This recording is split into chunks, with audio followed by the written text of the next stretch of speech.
Good evening and welcome everybody to the weekly Shiur in Yonagul Moshiach on the internet.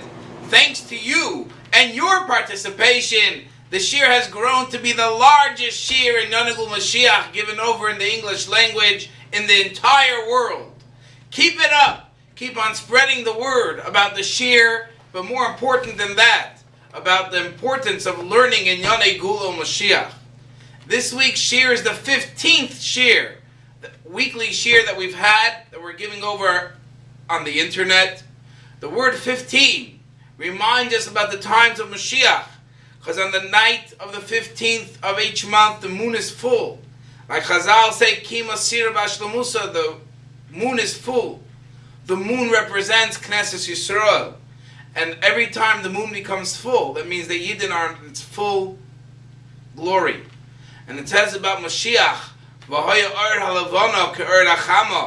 in the times of Mashiach, the moon will be full like the sun, meaning that Knesset Yisrael will be fully appreciated and revealed its connection that it has with the Eibishter. The past 3 weeks, we've discussed the Aseres HaShvatim, the 10 tribes that were under their own kingship, the kingship of Yosef, the 10 Shvatim, how throughout the years they were exiled, and when Moshiach comes, they will be reunited with the rest of Klal Yisrael. Which that leads us directly to our next topic, the topic of Moshiach ben Yosef. Many people have heard about Moshiach ben Yosef, yet they don't know much about it. Is it really true? Is it just a myth? Has it happened? Will it happen? Does it have to happen? All these type of questions. What will he look like? What's his job? What's his description? What's his purpose? These are the questions that many people have, and I hope to address them tonight in the Shiur. Mentioning the name Yosef reminds me that this week is the chasna of one of our dear shluchim, Hatomim Hanaylev Ameforsim, Yosef Greenberg, and made this Shiur be l'schusoi, and it should be a binyan adiyad, binyan beis Chabad adiyad, beis Moshiach adiyad, al yisoid ha'torah v'ha'mitzvos, b'frat keim shmuarim b'mor shebetorah zui torahs ha'chasidus, b'birchas mazel tov mazel tov. Back to our topic. Moshiach ben Yosef is not openly discussed in the Psukim.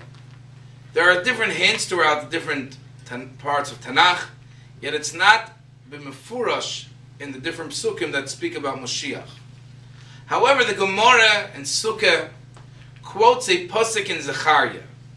The pasuk in Zechariah, Perek Beis, pasuk Gimel, says that the Nevuah says he saw 4 craftsmen. And the Gemara wants to know, who are these craftsmen? Who are these people that were seen in the Nevuah?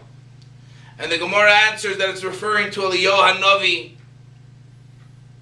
the Kohen Gadol, Moshiach ben David, and Moshiach ben Yosef. Here is our first official recognition of the concept of a Moshiach ben Yosef, which until now, and all Jewish people know, Moshiach is Moshiach ben David. HaPitaron HaYachid, Moshiach ben David. Everyone knows that Moshiach ben David, that is the Moshiach that we've all been waiting for.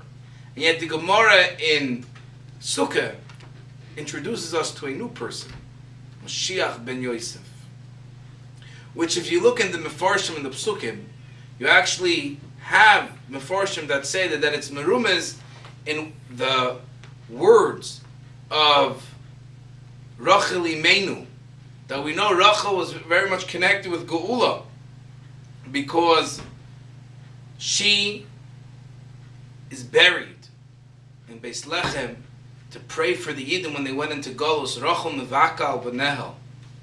So when Yosef HaTzadik was born, they called him Yosef Hashem Yosef Hashem Li Ben Acher. So the Mefarshim say that what pshat Ben Acher, Ben La'achrish Shel Yomim, that in the time, the end of days, when times of Mashiach, there will be a Mashiach ben Yosef that will come from Yosef. As a matter of fact, the Mefarshim say Yosef had 2 children, Menashe and Ephraim. The Mashiach ben Yosef will be from Shevet Menashe, as opposed to Shevet, be from Shevet Ephraim, as opposed to Shevet Menashe. What is going to be his job? What's going to be the job description, the official job description of Moshiach ben Yosef? Moshiach ben Yosef, his main job is to battle, to fight with the Goyim, and to be victorious in the fights, to lead the fight of conquering of the Goyim in the times before Moshiach. This is hinted, we know, Rashi brings it down in Parshas Vayeshev, that we see that Vayeshev comes right after Vayishlach. At the end of Parshas Vayishlach, it speaks all about the great alufim, the great generals that came from Esav, which I want to tell you a vart I heard once by Fabrengen. They say like this: you have many people, they're very good people, but they don't like to deal with the simple people. They remain aloof from society. And the Mashpia said by Fabrengen that in the Torah, anytime the word aloof is referring to Esav, if you look at the name of all the children of Esav, aloof this, aloof that, which literally means the general. But the Mashpia by Fabrengen said that if you're aloof, you're from Esav. You have to deal with every single person on their level, and that's a very special quality. But right after the story of the generals of Esav, Torah starts off and tells us about a 17-year-old kid of Yaakov Avinu, Yosef. And Mepharshim want to know what's the connection between them. So they bring the pasuk. The pasuk says in Avadia, Perek Aleph, pasuk Yud Ches, that the descendants of Esav will be destroyed by the descendants of Yosef. And he brings the mashal of a big pile of straw, that one little light, one little fire can burn down an entire pile, entire storehouse of straw. It's not always the quantity which makes the difference, it's the quality. Little spark, a little match can destroy a whole storehouse of straw. So his job is to actually destroy the Goyim, the enemies of the Yidden. There are many different opinions about these wars, and we will maybe get into it when we discuss in detail the war of Gog and Magog, or as it's called in English, the Armageddon. But what most Mefarshim say is that Moshiach ben Yosef himself will actually die in war. And that's also brought out in the Gemara Sukkah. The Gemara Sukkah tells us that Moshiach ben David asked the Eibishter for Chaim, Shoal Mimcha, that he asks for life. And the Gemara wants to know, why is he asking for life? And the answer is because once he saw that Moshiach ben Yosef was killed, he's afraid that he will be killed.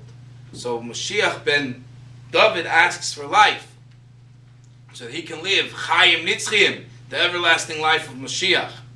But from this Gemara it's quite clear that Moshiach ben Yosef will actually die in war. Talking about the war of Moshiach ben Yosef, the Ramban brings this concept when he's explaining a very, very interesting thing in connection with the destruction of Amalek. The Shiur is being given towards the end of the month of Adar, which is the destruction of Haman, comes from Amalek. We read Parsha Zohar and Adar, and in Parsha Zohar, in the destruction of Amalek, we read the story that Moshe Rabbeinu, the Amalekim came to fight with the Yidden. Moshe Rabbeinu turns to Yeshua and he says, "B'char lanu anoshim, choose for us people, and v'tzei leilachem b'Amalek, go out and fight Amalek." So why couldn't Moshe Rabbeinu fight Amalek himself? And the answer given is that Yeshua was from Shevet Yosef through Ephraim. He was like the Mashiach ben Yosef of his generation. And he's the one that was fighting the wars. In other words, Moshe Rabbeinu sent the Mashiach ben Yosef of that time, which was Yeshua ben Nun. He was, so to speak, the Mashiach ben Yosef. He came from Ephraim, who came from Yosef, and he was the one that was started the war against the enemies of the Yidden, and eventually the next descendant of Yosef through the Shevet Ephraim, the actual Moshiach ben Yosef, will lead and be victorious in war himself. So, are we all waiting for Moshiach ben Yosef? Is it actually going to happen? So there are different opinions about it. Rabbi Avtzon, he's one of the few that actually write a whole long thesis about Moshiach ben Yosef. He writes that it really depends on the spiritual status of the Jews at the time. It doesn't have to happen. If Jews are in a certain high status, the Moshiach ben Yosef will come. If not, he won't come. The Rambam totally ignores the whole Moshiach ben Yosef saga. It seems from the Rambam that halachically there's nothing forcing us to say that there will actually be Moshiach ben Yosef. In other words, there are a lot of things that we learn in the Gemara, in the Agad of the Gemara, which remain in a more spiritual state. According to the Rambam, the halachik coming of Moshiach is not dependent on a Moshiach ben Yosef. What's fascinating is that there is a certain Kabbalah that's been received from the disciples of the Baal Shem Tov that says that the length of Galus, what we went through, that itself is like the Mashiach ben Yosef. We don't need to have a Mashiach ben Yosef. The suffering of Yidden in the time of Galus, in this lengthy Galus, has made up for any suffering the Mashiach ben Yosef himself would have to go through. This pasuk that tells us about Yosef destroying the Esav, the Rebbe spoke at length in the Sichos of Vayishlach Vayeshev Tavshin Beis. And in those Sichos, because the pasuk says that when Moshiach comes, V'olu Moishim Ba'artziyah in Lishbit Es Har Esav, we're eventually going to be victorious and conquer the house of Esav. But in it, there's a few stops along the way to be victorious. One of the places that it's mentioned is Tsarfas, which is France. And the Rebbe goes on at length to say that the base Yosef, the house of Yosef in our generation, represents Yosef, the name of the Frierdiker Rebbe.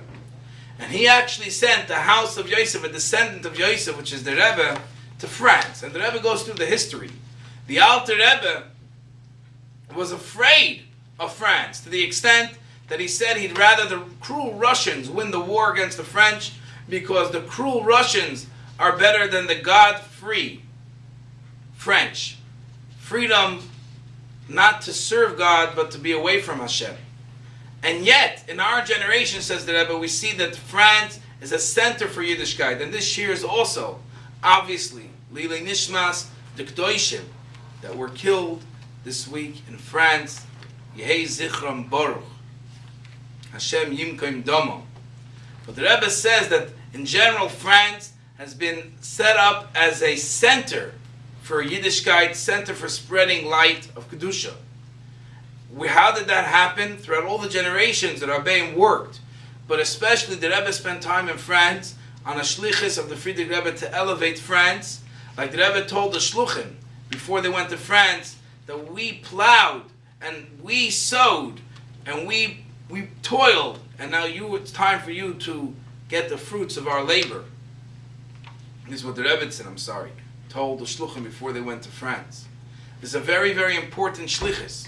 And the Rebbe says that the word Tsarfas, which is the name of the Hebrew word name of France, is the same letters as the word Paratzta, breaking boundaries, about Moshiach, also same Gematria 770, base Moshiach, because Tsarfas is the sign of the arrival of Moshiach, which we find a fascinating thing the Rebbe said, if you want to see a miracle in our time, that the Rebbe, well, the moment he introduced to sing the Haderes V'Amuna to the French national anthem, the French suddenly changed their tune. And I heard from Rabbi Reuven Matasav, a shliach in France, that he went to check the official records why they switched. They say they don't know. Later on it was switched back because it was really conquered by Kedusha. But the point is that the Rebbe has fully elevated France, and now we're waiting for the end of the pasuk, V'olu Moishim Ba'artziyah Lishbeit Es Har Esav, through the koyach of the base Yosef, the Rebbe, Melech HaMashiach, B'mheira Yigala, Amen, Kein, Yehi, Ratzon.